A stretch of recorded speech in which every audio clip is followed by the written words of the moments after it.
सध्या माझ्यासाठी, माझ्या मुलींसाठी, या घरासाठी तुम्ही आयुष्याची 7 वर्ष मोजली. तुमचे तुमचे खूप खूप उपकार आहे माझ्यावर. मी कधीच विसरणार नाही. मी कधी परतफेड सुद्धा करू शकणार नाही. मला ना आता छान आयुष्य जगायचंय. माझ्या माणसांबरोबर, माझ्या कुटुंबाबरोबर, ईशा आणि रीमा बरोबर. आजी होणं ना मला जगायचंय. होणार, सगळं असंच होणार. बरं, तुम्ही आता छान आराम करा. मी जेवढा कुठपर्यंत आला ते बघते आणि मग तुम्हाला घ्यायला येते.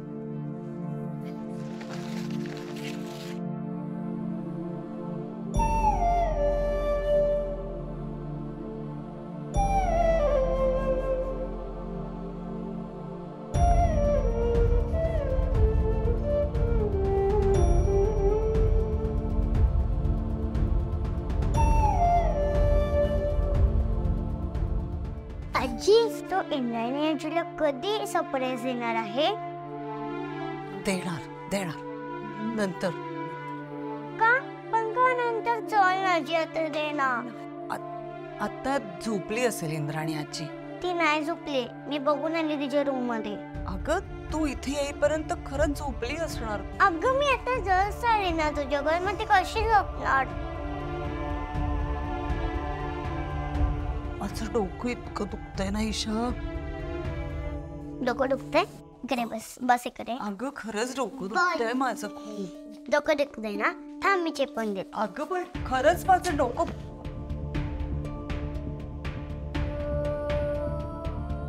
ईशा आणि रीमा असं फार वेळ लपू देणार नाहीत मला. मी लपून राहिले तरी कधी ना कधी कोणाच्या तरी तोंडून माझं नाव निघणारच. काय करू?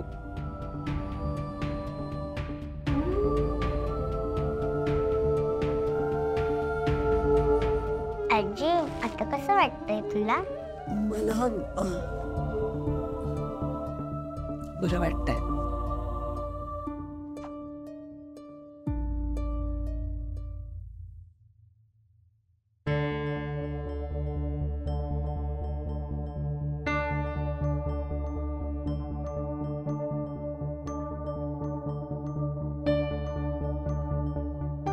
एवढा कसला विचार करताय?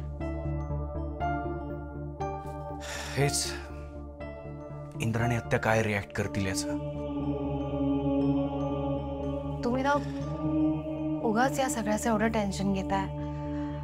मला आतून असं वाटतंय की इंद्राणी आत्या नक्की समजून घेते. तर तुला खरंच असं वाटतं की इंद्राणी आत्या समजून घेतील?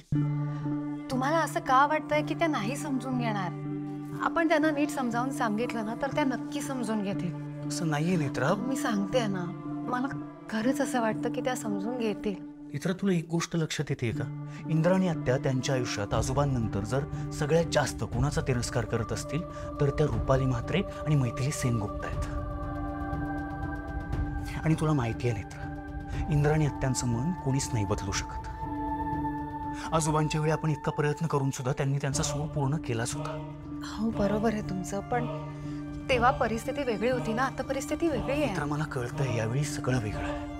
पण कितीही झालं, काही असलं तरी तो चेहरा त्यांना सतत चेहरा जरी तोच असला तरी व्यक्ती वेगळी आहे ना. त्या रुपाली म्हात्रे नाहीये, त्या मैथिली सेनगुप्ता आहेत. आणि ही गोष्ट इंद्राणी आत्यांना माहिती आहे. आणि मुळात तेव्हाच्या इंद्राणी आत्या आणि आत्ताच्या इंद्राणी आत्यांमध्ये खूप जास्त फरक आहे. तुम्हाला माहिती आहे, इंद्राणी आत्या आयुष्यभर एकट्या राहिल्या, पण मग आपण त्यांना स्वीकारलं, या कुटुंबात आणलं.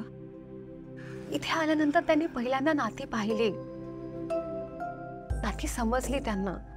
आणि म्हणूनच तर वेळप्रसंगी त्यांनी नात्यांसाठी त्याग सुद्धा केला. तर पण ऐका ना, तुमचा माझ्यावर विश्वास आहे ना, त्या खरंच समजून घेतील. तर माझी एवढीच अपेक्षा आहे की लवकरात लवकर या घरातले सगळे प्रॉब्लेम संपावेत. तू तू तुला जमेल तसं समजाव त्यांना.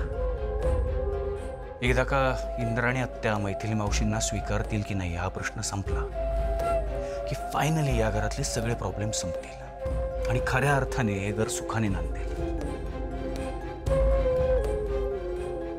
तुमच्या तोंडात साखर पडो.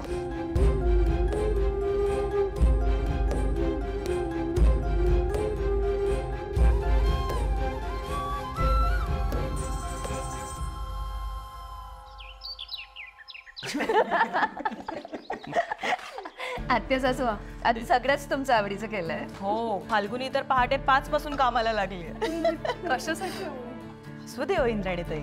आणि ना तुम्हाला आवडतो म्हणून मी गाजर हलवा केलाय. मला सांगा कसा झालाय.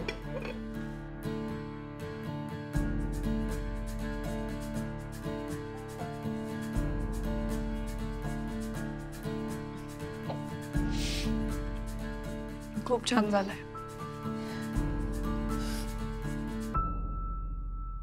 आणि तुम्ही 7 वर्षांनी घरी आलात, पण क्षणोक्षणी तुमची आठवण निघायची. मला आठवत असेल पूर्वी आपण एकत्र जेवायला बसायचो,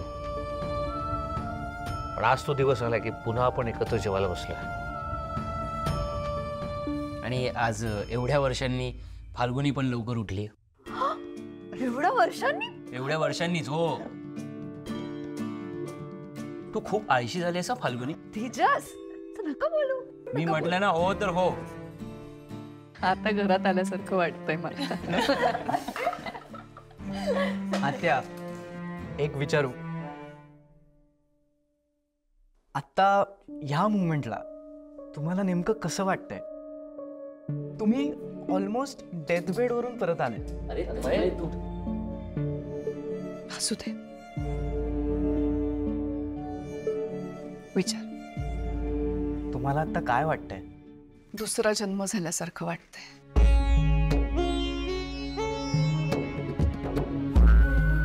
मला जर कोणी विचारलं ना जगातली सगळ्यात चांगली गोष्ट कुठली, तर मी हीच सांगेन, आपल्या माणसांबरोबर, आपल्या कुटुंबाबरोबर एकत्र आनंदात वेळ घालवणं.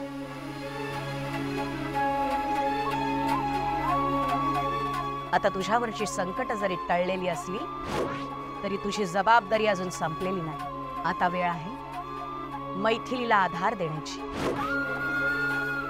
खरं आहे आत्या, सगळे एकत्र असतील ना तर काहीच वाईट घडू शकत नाही. त्यामुळे काही झालं तरी सगळ्यांनी छान एकत्र राहायला हवं.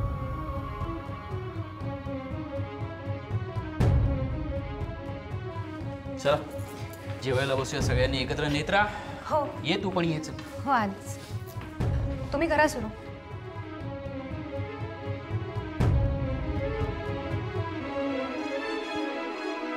काकू जरा गाजर हलवा दे. आत्या सासूमासाठीच आहे, तुमच्यासाठी नाही बनवलंय. ओके अरे चूप. थोडासा तरी दे. अजिबात नाही. तुमचं चालू द्या, मी आलेच. हा, तू कुठे चाललीस आणि कुणाचं पान वाढतेस तू? ईशा रीमासाठी.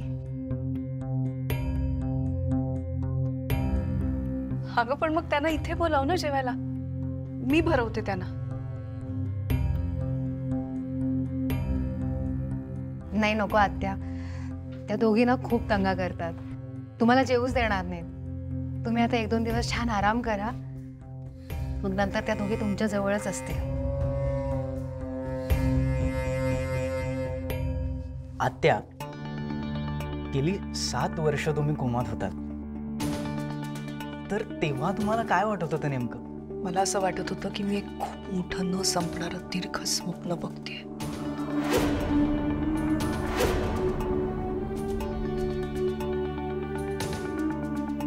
आणि त्या स्वप्नात नेहमी शतग्रीव असायचा.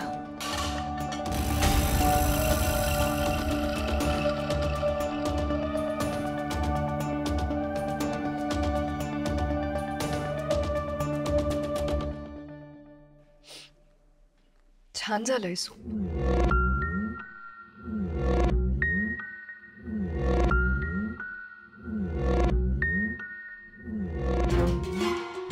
मी आलीच.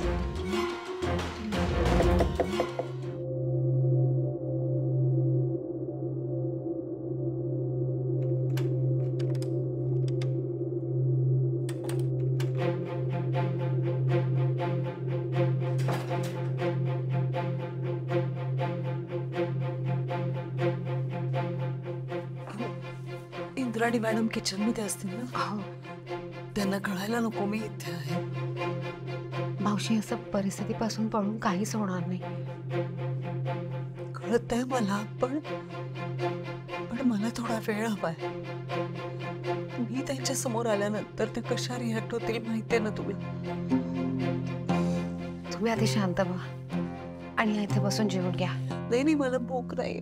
असं बोलून कसं चालेल? तुम्ही या, मी काही ऐकून घेणार नाही. मला इथे बसा, जेवून घ्या. इंद्राणी मॅडमनी शतग्रीव बद्दल काही विचारलं का पुन्हा? विरोचक मेल्यानंतर मला असं वाटत होतं की आता सगळं काही सुरळीत होईल. त्यानंतर शतग्रीव आला आणि त्याने घरात येऊन आपल्या सगळ्यांना त्रास द्यायला सुरुवात केली. तो राक्षस होता, तो लढणारच होता. त्याने रीमा आणि ईशाला त्रास दिला, याचा मला सगळ्यात जास्त राग आला होता. आणि मला माझ्या स्वप्नात असं नेहमी वाटायचं, लवकरात लवकर शतग्रीवला संपवायला हवं.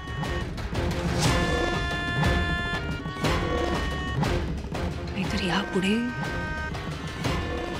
हे सगळं खूप त्रासदायक होणार आहे. काहीही झालं तरी शतग्रीवने जे काही केलंय ते मी कधीही विसरू शकत नाही. त्या विसरून जात नाही, त्या नाही विसरणार. आपण इंद्राणी आत्यांना थोडा वेळ दिला ना आणि मग परिस्थिती नीट समजावून सांगितली की मला खात्री आहे की त्या सगळं विसरून जातील.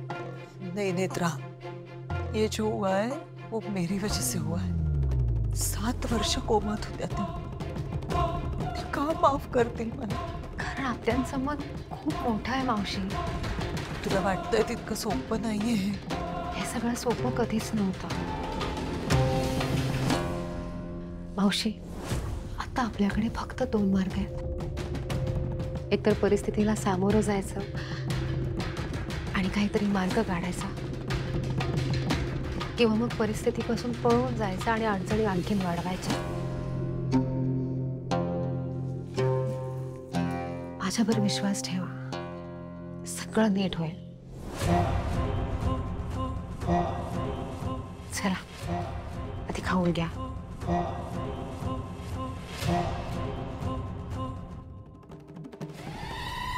माझी सगळ्यांना एक विनंती आहे, शतग्रीवचं नाव घरात घेऊ नका.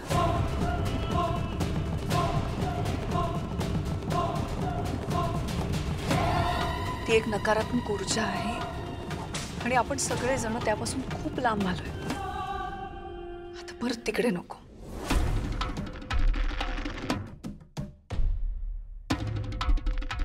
इथून पुढे हा विषय या घरात नकोच.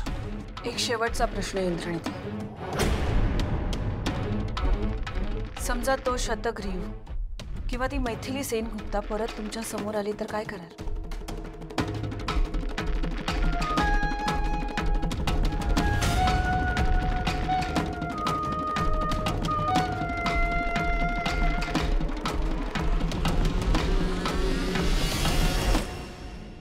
जीव घेईन तिचा.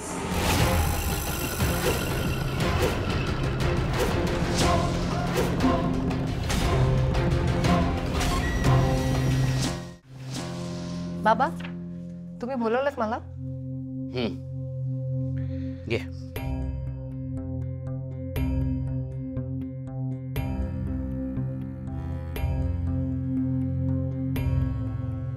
तू काय ठरवलंयस?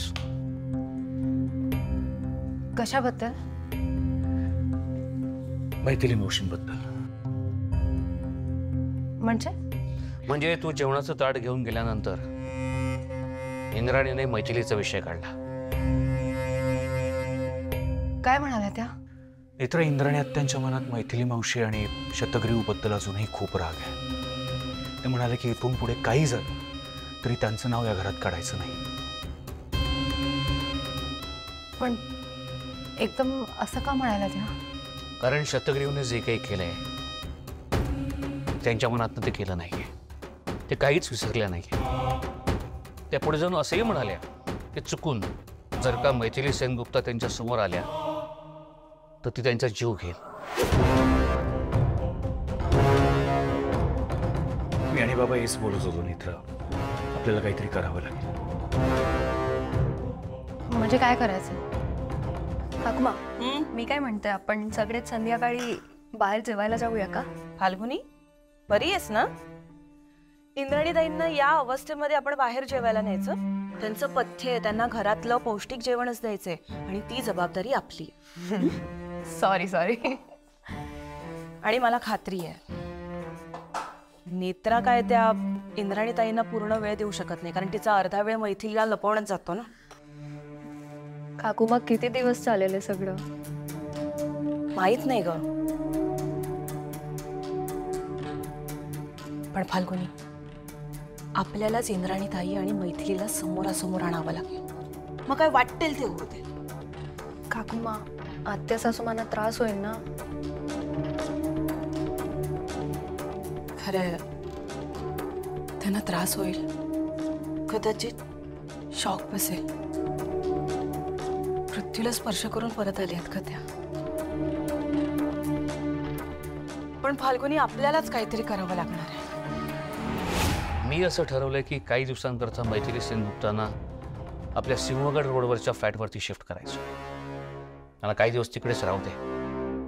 हवं असल्यास त्यांच्या मदतीसाठी आपण एखादा माई माणूस ठेवूया.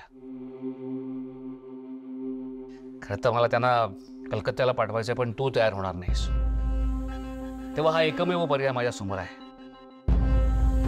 मित्र, मला पटतंय बाबांचं. जर का चुकून मैथिली सेनगुप्ता इंद्राणी समोर आल्या तर खूप मोठा अनर्थ होईल. तुला पटतंय का?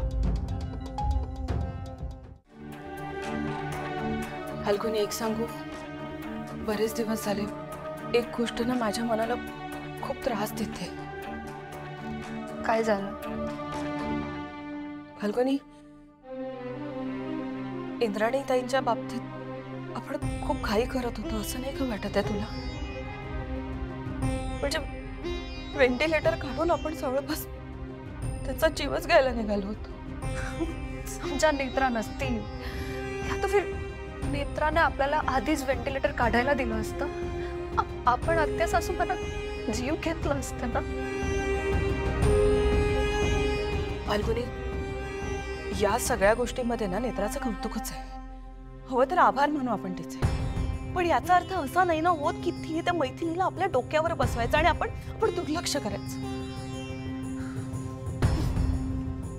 काय करायचं? इंद्राणीताईंना कळायलाच हवं की मैथिली याच घरात आहे. खरंय.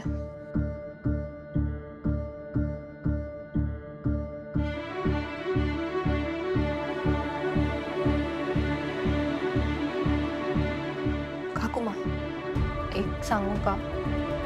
आपण मैथिली सेनगुप्ता आणि आत्या सासूमांना समोरासमोर आणायचं का? आणावं तर लागेलच. फाल्गुनी, मगाशी जेवताना इंद्राणीताई काय म्हणाल्या आठवतंय? ती मैथिली सेनगुप्ता जर समोर आली तर जीव घेईन तिचा. ठरलं तर मग समोरासमोर आणायचंच.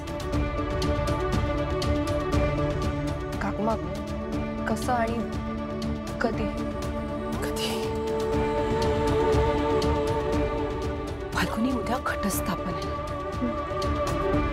घटस्थापना म्हणजे आपल्या आयुष्यातील वाईट गोष्टी हद्दपार करण्याचा चांगला दिवस.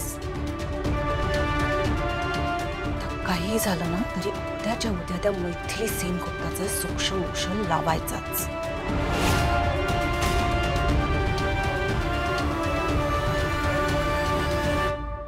तर एवढा विचार काय करायचा आहे? एकट्या पडतील.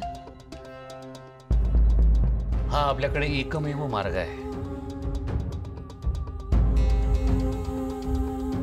नाही बाबा, तर आपण मैथिली मावशींना कुठेही पाठवायचं नाही. का? प्लीज, मी या गोष्टीसाठी कधीही हो म्हणू शकत नाही. तू असं का करतेस नेत्रा? प्लीज तुम्ही समजून घ्यायचा प्रयत्न करा बाबा, प्लीज प्लीज नको. नेत्रा